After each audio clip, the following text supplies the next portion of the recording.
I'm delighted to be joined by American boxing legend Eddie Chambers. You've had such a fantastic career. I want to talk all about it, but going right back to the start with your dad, I believe he boxed the great Sugar Ray Leonard. So can you tell me a little bit about that?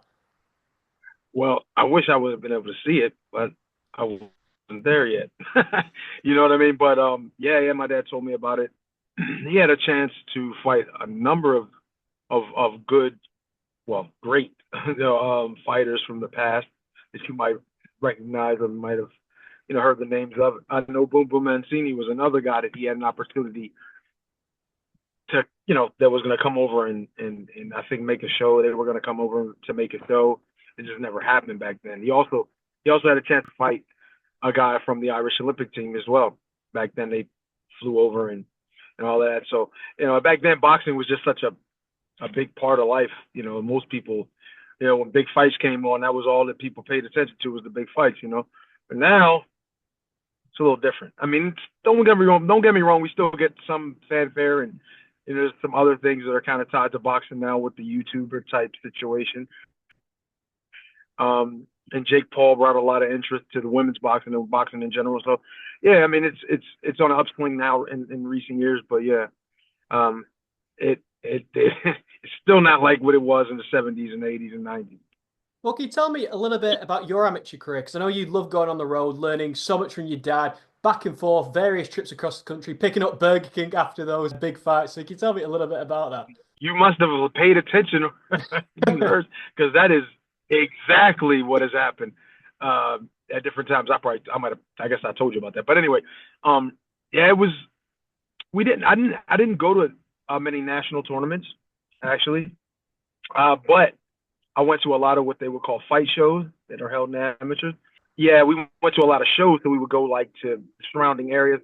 And honestly, we didn't have the money to go to a lot of these tournaments, so we would go to the shows and fight some of the guys who were rated and people that you knew of.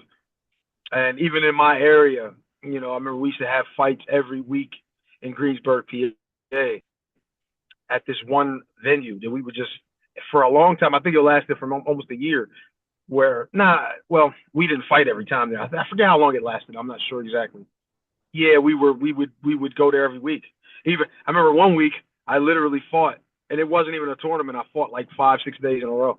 It was just Wow. boom, boom. Yeah, it was in amateurs that can happen. Once you fight in a tournament, and so you fight in round one, and if you got enough guys in your weight class, you'll fight a good number of times, and it's every single day you fight. But in my situation, there was no real reason for it. It was more like how you do in the pros to some degree, obviously, but it wasn't. It was an amateur, but where you fight, at a show, you go to a designated place. There's a in the amateurs, you got to see if there's a guy there your weight or whatever. So yeah, we did that back then, but it wasn't like I was in tournaments constantly. So we would travel, and like you said about the whole getting Burger King on the way back, and we were so poor, it's crazy, and but we had like I don't know 6 fighters or something with us every single time we went somewhere, and we really just didn't. We had to take the expense money that was given to us to eat and get gas and stuff on the way back because we literally may, maybe had barely just enough to get gas. So sometimes that expense money, and we would all get some that would kind of get us back and also get us food.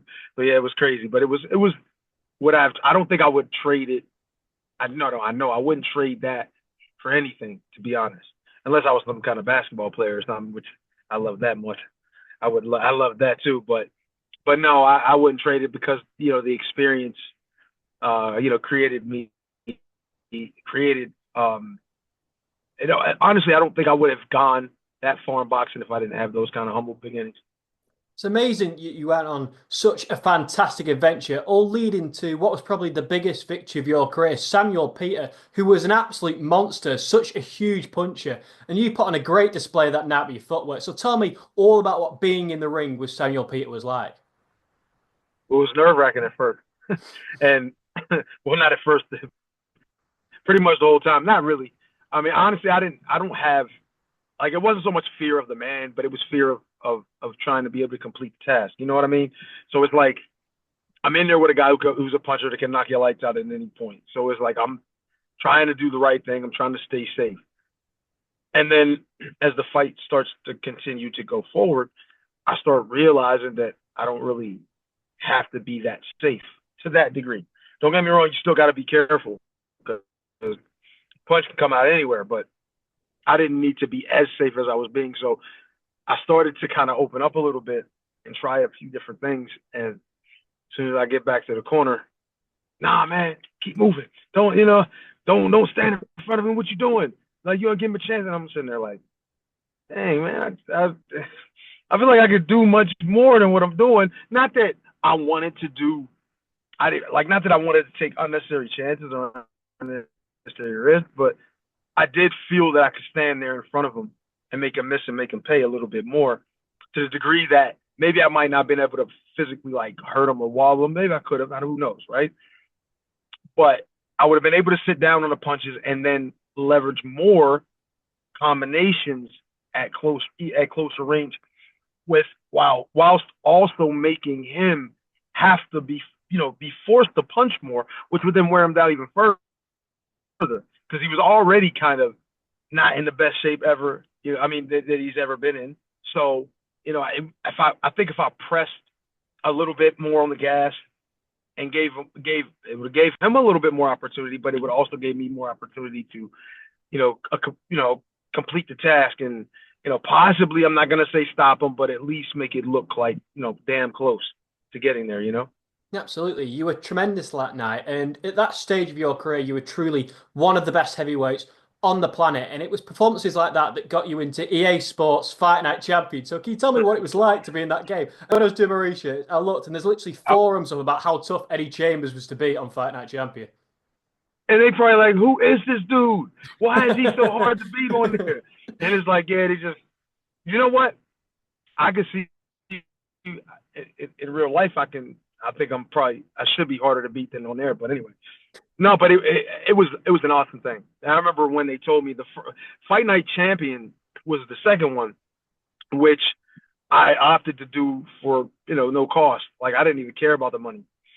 It was just like, see people today, even today, who still play, because there wasn't really a fight game, boxing game to kind of grasp for boxing fans for 12, 13 years. So they're still playing Fight Night, and I'm on there. So I'm like on one of the, I'm like, oh, so I'm still, and it still keeps you kind of relevant. So for me to do it was just an awesome thing to be able to be in the game. But round two is the one that, first of all, I had a better rating on round two, but I was fat on round four. I looked crazy, but I think round four was good, and plus, trust me, I played it a lot. But when Champion came out, I thought they did really, really, really good, especially at that time. The graphics were good, everything was good, the story mode. It was a fun game all the way around, and it was just an honor to be on it, to be honest. And trust me, man, to have your name on and I'm a gamer too. And at that time, that's all we did in camp was play video games and all of that when we had downtime. Because, you can't see your girl, you can't be going out clubbing, you can't do any of that craziness. So we're just sitting in the house or wherever we are in the camp, just playing games and stuff, going over playing video games. And I'm sitting there playing Fight Night, and I'm actually on the game. But I never want to use myself unless it's a career mode. Because, man, it's hard to win with me on there. I'm sorry. It is. But, it's, like I said, it's an honor. I loved it. And obviously, you were so great in the United States. You ended up moving to the UK. I know you did loads of work with Tyson Fury. So can you tell me, one, what were those sparring sessions like? And two, do you have any stories of being around Tyson? Because he's a character. I got too many stories around Tyson. But 99% of them were, all of them were good, to be honest. He's like, what you see is what you get, but a lot of people misconstrue his speech and the way he talks and how confident he is and all, from being a bad person. He's one of the best people I've ever met. and so is Peter Fury, and all the whole crew. To be honest, really respectful, humble, and they'll give you the shirt off your back. They treated me like family. Like being in the UK was, it was a weird experience because I've never lived abroad. You know what I mean, or stayed anywhere extended period like that abroad. Um, so me being able to um come over to another country, though it's English speaking, which was kind of easy to, plus I love the accent, right? but but going to another country and trying to find, my way, they really made it extremely easy. And it was fun. But I'm gonna tell you, it was the hardest training, the hardest experience I've ever had in boxing. Tyson was probably the toughest sparring I've ever had. Um, I mean, I've had some other really hard sparring over the years. But that was that. If I, and this is one thing I always said. I said it's just hard for me to believe that anybody that doesn't have continued amount of time with Tyson could ever beat him. It's just that crazy. Now, I was in camp with him for, well, for a year, so I had so much information that I downloaded from working with him. Trial and error, which was mostly error. You know what I mean? But once there was a couple different things that I was able to do to kind of keep myself in it and give myself an opportunity to do well in the sparring. But I mean, there was points where it was just like, yo, I don't know how anybody could beat this dude. It was just because he was younger at the time. He was so mobile, but he's also 6'10", 6'9", 6'10". You know what I'm saying? So it's like, what am I gonna do? How can I compete? And it just took a lot of soul searching, and then also the strength and the size and just the sheer dedication that we had to put in, training 3 times a day with the intensity of of a sprint for the entire time. It was incredible, and it was so hard that just doing it for a year straight, it really took a lot out of me. I mean, I had literally at one point I had a flu for like, and it was really just from overworking and working hard, but I had a flu for like 2.5 months. Couldn't get rid of it. Could not get rid of it because my body was just so beat down from how hard the work was, and I was just trying to overcome it. And finally, by the last, I had 2 fights within the course of maybe a month at that time. It finally got away from me, so I was able to feel a little bit better. But man, and honestly, nothing but great memories, and even the hard stuff, even stuff like because we went to France first, and France was the hardest training I've ever. I'm telling you, it was so intense and it was so difficult, and I was coming from I didn't fight for about, well, it was only like 6 months or whatever, but I hadn't had a real serious camp in a while, and I went from nothing, eating crap food, to then jumping in with them, going a million miles an hour, from zero. So it was an experience. But some of those sparring sessions, if we recorded them and taped them, we could sell them. And I'm telling you, they were worth the price of admission. With me, Huey, Big Huey, Little Huey, Isaac Lowe was there. Had a few other guys that come into camp. So many more guys. My guy, Dave Allen was up there. Man, it was crazy. I had a couple legends, man, that was in the area, my man.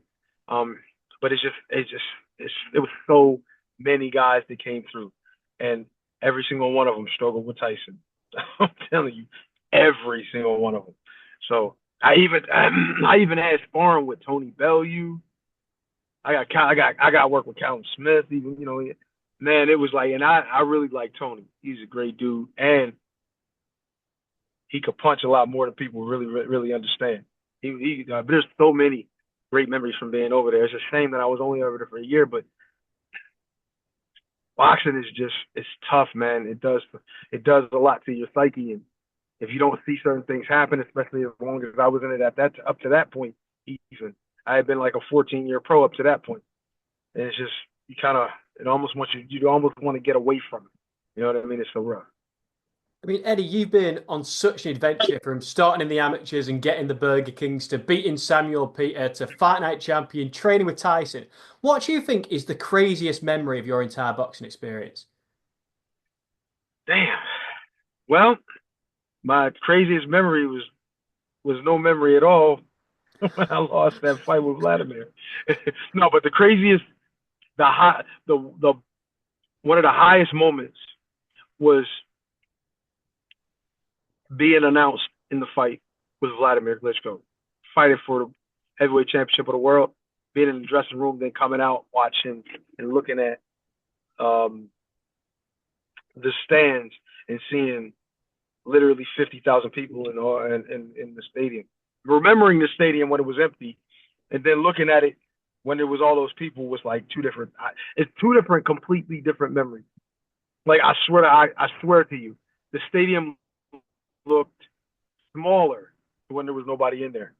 It seemed like, but then, but then with all those damn people, when I came up the steps, I was like, this can't be the same place. The ring seemed like a mile away from where we were, but at the same time, it was just like to see a sea of people, just just like millions, and then have your name announced and to be in that position. I can only imagine what it's like to be like a Canelo or like a Wladimir or like a Tyson Fury to win at that level, which is what I really want. And don't get me wrong, I won at that level, but not a current champion. So it didn't it didn't feel as good. I didn't get that feeling. Now I won fights that were big, but it just never came up to that. You know what I mean? And I'm just looking at those guys like, damn, it would have been nice to actually feel that. But like I said, being announced and seeing the audience, and that shit was awesome. And then being able to fight with him and go back and forth, even though it was mostly back, you know. But he was clearly winning, but it was still, it's something I can always look back on. And the only part of it that it just really it ruined me was for at least for a while after that point, was getting stopped. You know what I mean? I didn't, you go all that way, get to the last minute of the last 10 to 15 seconds of fight, you get caught with a shot. Stupid. But yeah, that's just the way things are. Sometimes it happens. Yeah, you've had such an incredible career. It's been a privilege talking to you all about it, Eddie. But before I let you Sure. go, is there anything else that you would like to mention? Man, I really respect the sport so much, and I know a lot of times that people hear me talk about it and talk about the things that have happened to me in a negative light, but I still really respect the sport of it. The business sometimes can, dim the light around the sport. Sport itself is one of the best things that you can get involved in, discipline wise. It really teaches you about yourself and how far you're willing to go. It helps you with determination and focus, and it keeps your body in shape. Now there are dangers, obviously, but if you learn the right way, you can have not only a great career, but you can also have something to protect yourself and family. But also, you can then not have to worry about if you're in a position of some with the 1%, where you don't have to work again in your life, you don't have to struggle, you don't have to it's just unfortunately that all of us don't get there. But yeah, like I really respect the sport. I enjoyed my time in it to a degree, but it was just so nerve wracking. But one of the most passionate things I'm on about was with the fans and the people who really, really hardcore support. Like, huge shout out to them, because like people, even the people that weren't fans before fight night, and I'm saying fight night, they're like, who is this dude? Then they watch the fight. Oh, I like him. He's good. Then they start watching. All right, cool. I don't care. Any of the guys or girls or anyone who supported me over the years, someone like me who's not a real like a marquee name that you would, you know what I mean? Even though I was one of the top guys in the world, but during the Klitschko era, a lot of those people fade away because, especially Americans, because America doesn't really look at second place. They don't even look at, I don't care how good you were. If you weren't the best guy, we don't really pay that much of attention. So those who really did stick with me up to that point, I really appreciate those. And I just, even though I'm aging, I still feel good, and I really doubt that it's going to happen. But I would love to fight again for them, and obviously to set my path on for better off. You know what I mean? Maybe get a couple extra dollars too. That would be nice. but yeah, that's pretty much it.